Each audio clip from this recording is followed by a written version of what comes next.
Here I am, Karen Love Lee, and I'm with the miraculous Marilyn.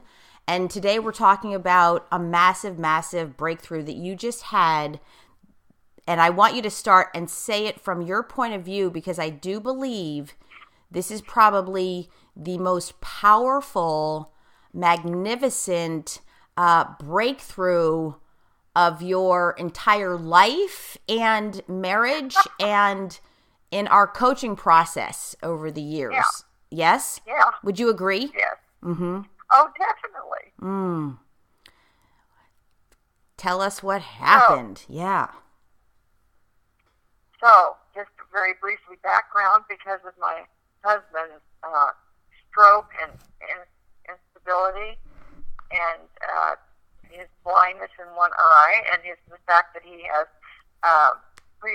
continual little TIAs, little mini strokes, that he's calling them, he has episodes, or he has, what was the word that he used for it? Do you remember? Yeah, disoriented. Isn't it disoriented? Yes, he becomes disoriented. Mm-hmm. Yeah. So, in light of that, on several days ago, he said to me that he told me that he had a call in with the person who's the boss for the baggage service that he's been driving for the last 30-some years. And so it's, it's a big thing for him. He's 81, and he really wants to do something that generates income. Mm-hmm. He likes to be busy, and he likes to do something meaningful. So, with that in mind, he's been somewhat depressed because they told him he couldn't drive anymore, that they were not going to give him any more runs. Give him baggage, and he delivers it. Oh, okay. So that's new. That is they had told him that a couple weeks ago. Okay. They had told him that a couple weeks ago. Well, since then he was in conversation, and Mauricio was going to. He was going to call Mauricio. Well, he did call him yesterday, but the idea was, he told me that he was calling Mauricio yesterday, and Mauricio was going to tell him whether or not that they were going to give him runs, because he wanted to work on Saturday and Sunday during the day. So, when he told me that on Wednesday, I was very concerned. And when I had my call with you, I told you about that. Mm-hmm. My concern is that he's not physically well enough to do that, if he's having TIAs. So, anyway, I'll go right into the conversation. Well, let me help you here. Let me recap it. So he's 81. He still wants to work and drive, but you know that him driving is a big, huge risk for himself and everyone on the road, and walking on the side of the road. Yes. That's a big risk. And he's had 3 episodes while driving. Yes. None of which resulted in an accident, fortunately. Yes. But 2 of the last one resulted in his being taken by that the baggage company had to come and pick up the baggage that he had yet to deliver, and an ambulance came, and he went to a clinic, an emergency hospital, and in the area, and he was kept overnight, and the doctor said that he should not drive again until he had a neurological test. Okay. So that was about 3 weeks ago. Right, so right. That's the background. But yes. So we have a situation where you did not have the ability to communicate in such a way with your husband to transform the situation. That's what this is really about. Yeah, and that exactly. when he told you he was going to try to drive again, you inside went ballistic. Who wouldn't? But the way that you communicated was not powerful, because you went right into what? Anger and resentment. Resentment and resignation. Yes, and the way that you handled it from your point of view, how did you talk to him? I was resigned, and I spoke to him. I told him I didn't want him to do it. I didn't think it was a good idea. I didn't think it was responsible. And by the way, I hope you make $2,000 to pay off the ambulance service. What if it happens again? Yeah, but you were passive aggressive. You were a little snitty. I was. Is your word, yes, right? Definitely. Yes. Yes, I was definitely snippy, snarky, and snippy. Yeah, snarky and snitty, whatever we want to say. You handled it, and then you told him what not to do, right? You were actually saying, don't do it, and yet here's a male, 81 years old, saying, don't treat me like a child. He didn't say this, but we hate to be told what to do and what not to do. Yeah, exactly. Right? Especially, whether we're a kid or an adult, nobody likes that. It was the way you were triggered into helplessness and hopelessness underneath it all. I was totally triggered into hopelessness. Yes, exactly. And through our session, you were able to then really understand where that was coming from, and then the deep-seated fears underneath it that won't show up obviously. They will not be there right in our face because the subconscious mind doesn't know the difference between what is imagined and what is real. And then the fear mechanism, it doesn't understand whether the fear of being murdered or in danger and the fear of having a deep, communicative, intimate conversation with your husband of 50 some odd years, right? Doesn't know the difference. Right. Yeah. So you had to cover it up. You had to mask it. Whoops. There's a little echo there. Sorry about that. Okay. And so then let's go to the profound. So what did you get from our session that you couldn't see without my facilitation, which is the way it happens? From your point of view, what were the big, huge insights that you got in our session? Okay. So the insight that I got was that I have to be vulnerable. That I can't tell him what to do. Mm-hmm. That I have to really be vulnerable and let him show him what's there for me. Yeah, express yourself and be vulnerable, open, and honest and connective instead of telling him what to do. Yeah. Right? I facilitated in teaching you to express how you feel and your deepest fears, which are what? Yeah. What are your fears that you weren't able to tell him? Well, that's my fears that he's going to kill himself or kill somebody else, and that my life will really be over. Yeah. Then I'll live with the guilt and the shame. Mm-hmm. And it's just,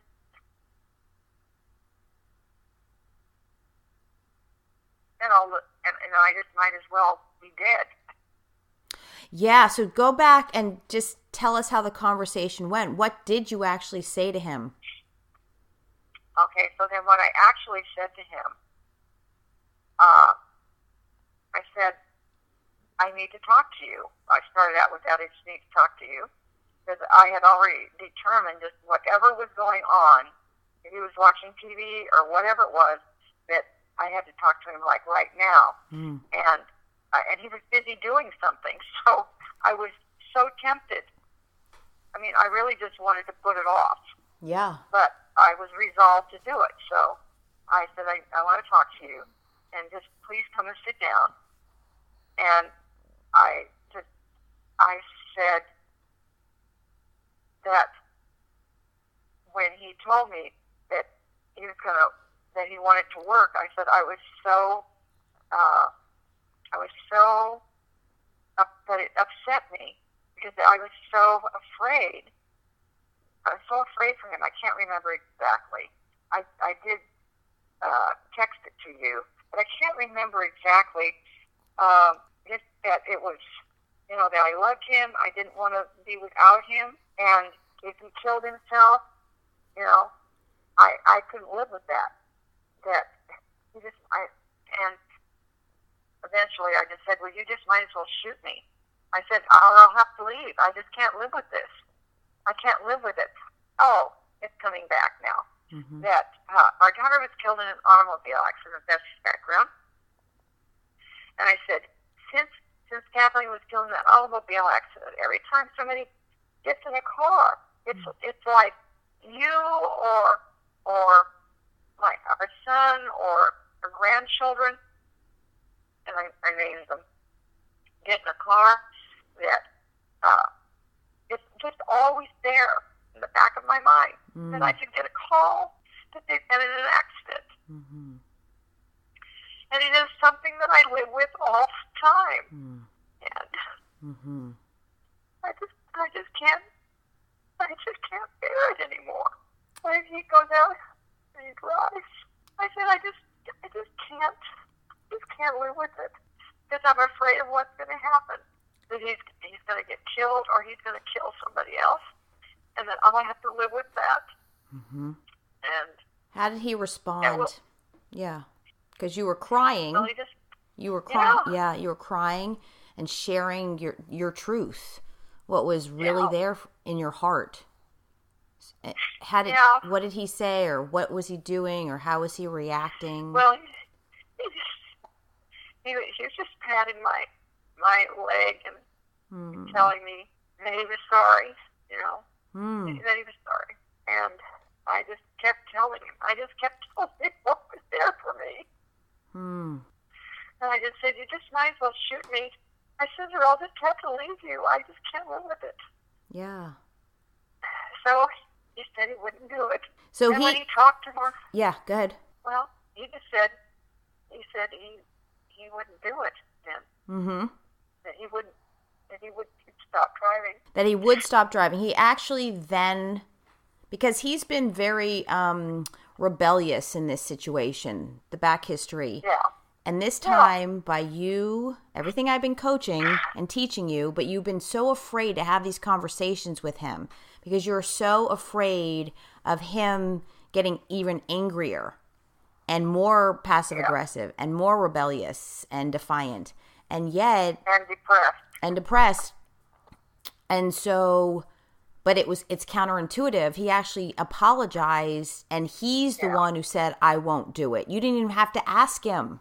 No, I didn't. And I know it's hard for him, right, to have to give up driving, but for him to actually honor his wife, honor your feelings and fears is all you ever wanted in your marriage. Yes. Mm-hmm. As hard as it was for him, he took the higher, more respectable, dignified road, didn't he? Yeah. And you got exactly what you wanted. Yeah. Mm-hmm. Yeah, and I reminded him. I said, "You're having little TIAs now, and you just don't know when the one's going to hit. You don't know." Mm-hmm. So he said he wouldn't drive. What was a sense that you got? Well, that he wouldn't drive. That he wouldn't do this job. That he wouldn't drive. Okay. This job. And then, what was the what? I'm sorry. Well, he said that, and then when he said that, how did you feel? Relieved. I felt relieved, and I just told him thank you. I said, I thanked him. Did you feel this immense closeness to him at that time? I did. Mm-hmm. I did. Mm-hmm. Okay, I'm sorry. What happened next? What did he say, or what did you say next?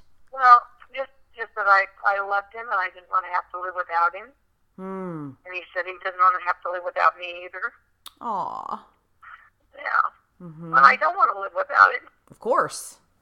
I mean, Mm-hmm. and I said that I know that he's going to die, and I said we're going to die sometime, but I don't want to live with it being on purpose. Exactly. That you're going to die on purpose. Mm-hmm. Yeah. So then, what else did he say, if anything? I know he's a man of very He few. didn't. Okay. So, he really didn't. But his way was patting you on the leg. Yeah. Right. And all the time that I've been. I'm sorry. Say again. I mean, at one point we stood up and he hugged me, and I just kept crying. Yeah. I couldn't stop crying. Good. Tears. I love tears. Crying is the best thing ever for every human being, and men need to cry more. FYI. But the tears, it's the tears are the fountain of the soul, and it just tears expand our heart.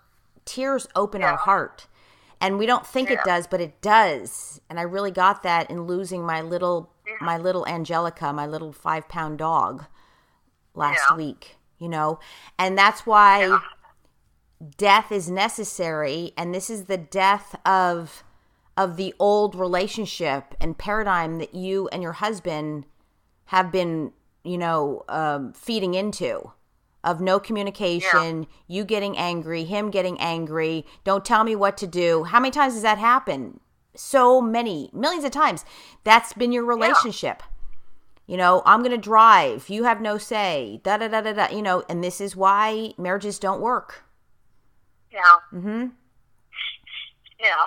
And here you have an opportunity, right, to grow closer to him. Yeah. In his time of need. Yeah. And he's the one making the choices. Yeah. Now, and he did, and he said he had some other ideas. He didn't go into them. Right, and that's what you want to acknowledge him for. That he's thinking of other things. I love that he still wants to work. That's the most. And I did. Beautiful. That he wants something purposeful in his life, and he wants to make a contribution. Wow. That is magnificent. I did acknowledge him. Mm-hmm. I did acknowledge him. So let's talk about this. Seems almost too simple, and yet it's not easy at all. So let's talk about Yeah, it was. What has stopped you all this time from really taking this on? That this is what we've been working on, and it takes a long time to get to this point. This is not at any, this is. How long have you been coaching me? Well, since I started, but on and off, because you kept sabotaging yourself. On and off, but how long on and off? I would say I started the business in 2011, so 2011, 2012. Since then, on and off, we've been in communication 2012. Since, yeah. So 5 years, that's what I figured, about 5 years. 5-6 years longer, right? Almost 7 years, maybe, yeah. Well, let's see. 6, 7. 12, 13, 14, 15, 16, 17, 6 years. Yeah. This is the 7th year. Yeah. And it's taken that long. Uh-huh. It's taken that long, and what's interesting is it's not that I haven't had talks with Benny before, but I really get that every time I've had a talk with him, I've really had an agenda. Yes. Brilliant. I've always had an agenda, even though, I was pretending I didn't. Let's just put it that way.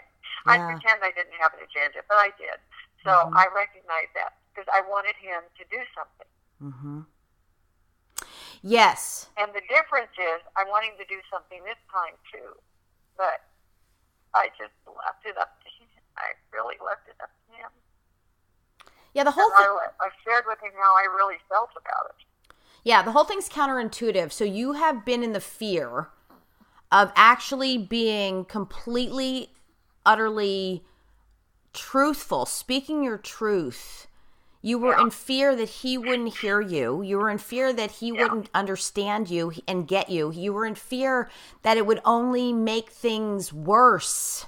That is the problem with the way human beings learn to communicate, because they don't train like we train to be relatable, real, raw, and creating a new paradigm of intimacy and being fully self-expressed and then feeling like they're hearing us and then reaping the rewards of him choosing not to drive as opposed to you telling him, which he resents the crap out of. Yeah, telling him what I want him to do. Yes. Because that's always what I would do before. Exactly. What I want from you is this. What I want from you is this. Yeah, and you know what that is? That's a mother-son relationship. Yuck. Yeah, exactly. Exactly. That's just yucky, right? Yeah. And the only reason why human beings don't know this better, more magnificent way is because it is counterintuitive and people don't train for it. It's taken for granted. And most people don't know to even look for ways to be better communicators, to actually have deeper, more profound relationships. Yeah, exactly. And it took you that long because you have been hardwired since inception, since you were in utero, okay? Yeah. That you have learned from your parents and they learned from their parents and so on and so on and so on, that we don't express ourselves and our feelings. We tell each other what to do and what not to do. Yeah, exactly. Right? This is the old parent, child, why can't I go play? Because I said so. Yeah. Yeah. That's crap. Crap on a stick. Right? Crap on a cracker. Yeah. Okay. Yeah. And so congratulations. And it does, look, 10,000 hours minimum to mastery. And if we have to train for this, and it's been on and off. I mean, you have come into coaching, then you quit. Every time it gets crucial, most people quit at that crucial moment, which is what I did at 12 years old when I rode horses. I quit when I failed. And that's why it has been on and off, but you never stopped. You'd always come back. You try other things and always come back till we're finally here. And let's feel this out. Think about it. How was this really for you? Can you articulate the sensations, the feelings in retrospect in this experience? Just yesterday? Well, it was very freeing for me. Mm-hmm. Very freeing. Mm-hmm. I felt very close to Denny. I felt very free. Mm. I just felt totally at peace. I felt total peace. Total peace. Yeah. And total peace around it. Yes. And trust. And peace and trust. Peace and trust. Trust. Mm-hmm. I just could trust him. I could trust him. Yeah. I wasn't like, he's going to go kill himself. Yes. Yes. Yeah, it just, he could be driving and die, mm-hmm. and that can happen. Yeah. And I have no control over that. But like I said, it won't be on purpose because he's out there doing something that he's not physically healthy enough to do anymore. Right. The job was basically driving luggage, right, and delivering lost luggage. Yeah. He would drive. Mm-hmm. He would drive 300 or 400 miles. Exactly. And so, wow, to get him to opt out, to get him to be the one to say, okay, I'm so sorry, I won't do that. Yeah. And to bring up the loss of Kathleen, it was huge. And it had to be brought up because the two of you suffered so with that. And a lot of times we repress those feelings. You've done a lot of work around it, but he had not done any blatant grieving healing with it. So it's in there, so he got it. That was many years ago, but still, she was, 19? 18 or 19 when she passed? She was 19. Yeah, she 19. Turned 19. Yeah. And so with that, we can automatically go, oh my gosh, you're right. This is not a good idea. And that's what he really got. Yeah. And you just expressing yourself and you getting to be you. You see that? With nothing to prove, but everything to feel and emote. Congratulations. And so compared to this situation, how is it so different than most of your marriage? And you've been married for how many years now? 54 years. 54 years. Yes. How is this so incredibly transformative, new for you compared to the ways that you've been communicating with him for 54 years? It's always been at cross purposes. It's always been that I wanted him to do something and he wasn't going to do it. No way was he going to do it. Yeah, and what, it brought more tension to the relationship. And he would what? It's always resistance. Mm-hmm. Always kind of passive aggressive. Yes. And it actually had you go your separate ways in terms of you did your thing, he did his thing. Yeah. I just, I'm, the only way I couldn't win. That's right. I couldn't win with Denny. There's no way I could win with him. Mm-hmm. Yeah. It's amazing you've been together this long under these conditions. But better late than never. Yes. And I mean, in 3 words, how do we describe what you went through? Because I know the feeling. I do this over and over again, and it is so cathartic. Like it's so off the charts for me, but from your point of view, as we wrap it up here, okay? Well, just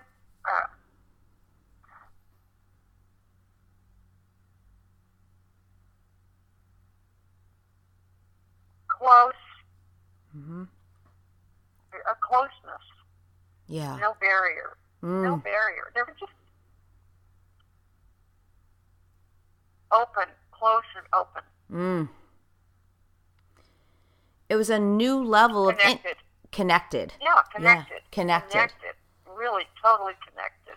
It was spiritual, wasn't it? It was a very spiritual experience. Yes. Yeah. Mm-hmm. Yeah. There it is. Very, almost, Jesus-like or God-like experience. Very spiritual, wasn't it? Yeah. Yeah. Yeah. So to wrap it up. Yes. Last night he called Mauricio. Mm-hmm. And told him that he was not going to drive anymore. Wow. So he called Mauricio to tell him that because he was going to call him to find out. Yeah. So he called him and said he wasn't going to drive anymore. And he had on the speakerphone. Mauricio said that it was he wanted him to take care of himself, rest, enjoy his retirement. Yeah. Enjoy your retirement, but I love that there ain't no retirement for us.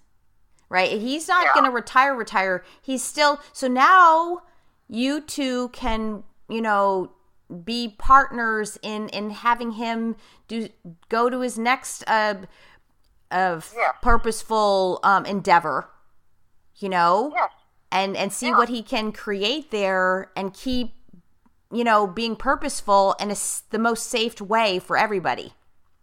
Yeah. Which is really self-respect, self-love, self-worth, isn't it? Yeah. Yeah, self-dignity. So, and for a bonus. Yeah. At school yesterday, or Thursday after that, because this is, Wednesday night. Mm-hmm. So at school on Thursday, the kids were absolutely horrible. Mm-hmm. And I was fine. Yeah. I was fine. Mm-hmm. I just said to the ladies, well, just put me in the hoodie bin. Yeah. It was just like crazy. But I could laugh about it, and I wasn't feeling, I was not feeling like I had to control things. Exactly. Yes. I didn't feel like I had to keep John on the blanket. Yeah, and these reference points are your past childhood myths that have been invisibly getting in the way, and you're still teaching after all these years, which has you be so magnificently superhuman in so many levels. And this is just, right, like, so what we're saying is who we're being in one area of life is who we're being in all areas of life. Yeah. And so you took these warm, fuzzy feelings and brought them into the classroom, teaching little 3, 4-year-olds. That's incredible. I mean, autistic children. Yeah, autistic. Yes, sorry, autistic children. Yeah. because you're normally special ed reading, but this is a new endeavor you've taken on to make such a huge, profound difference for these little kids' lives, which is amazing and commendable and honorable. And I mean, you're killing it. And I'm at a loss for words, which is really hard for me to be at a loss for words, but I am, because we can't even articulate how euphoric and ethereal this really is. Right? And it's about our beingness, our attitude, our feelings, our emotions, and how we communicate, and commuting in such a way that we're actually heard and understood. And that's what's happening. And not beating ourselves up and putting ourselves in self-sabotage all the time because you think you're failing. No. Yeah. Right? You're not failing. You're complete opposite. You're succeeding beyond measure. And to take that in and to train for that. That's training for your miraculousness. And training for your brilliance and your genius. So congratulations, and thank you so much for sharing this huge, profound success, because, ladies and gentlemen, this is all that matters in the end, are the relationships and the connections that we have, especially with husbands, wives, family. Hello? Yeah. Like, this is it in a nutshell. Any last words of wisdom? No, just be vulnerable. Yeah. Just be vulnerable. Mm-hmm. Don't be afraid to be vulnerable. Yeah, that's brilliant. That's it. Yeah. Okay, well, thank you so much. That's it. What stops you is the fear of being vulnerable and being people not liking you.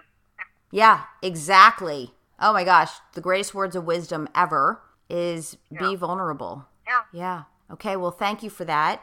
Karen Lovely here with amazing, miraculous Marilyn and her success. If you'd like to contact me, KarenLovely@gmail.com. If you're interested in learning more about my private coaching, please contact me and I will set up a complimentary consultation call. And thank you all for listening. And Marilyn, thank you for being such a profound inspiration. Incredible. Yeah, thank you. You're welcome.